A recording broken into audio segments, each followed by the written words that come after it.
Келдім Аққайнар ауылына. Ернар режиссер. Келінжан сериалына түсуге келдім. Сәттілік ал бізге. Бәрі жақсы ма?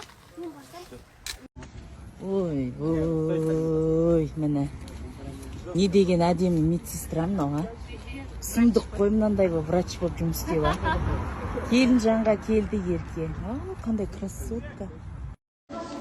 Ерке Есмахан кім болып ойнайды деп едіңіздер, міне. Ерке Есмахан осындай образда. Келінжанда. Красотка врачиха. Диана, ойбай. Диана. Sana TikTok sürttük önce bir var. Ol TikTok bilesiz var. Hit pop тұрған. Ya TikTok'un katalogu. Ас болсын. Трендте тұр ғой. Бірінші орынға шықтық тұр. Тамақтанып жатырмыз.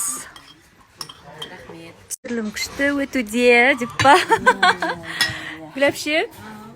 Қалайсыз? Ауылдың атмосферасы осындай.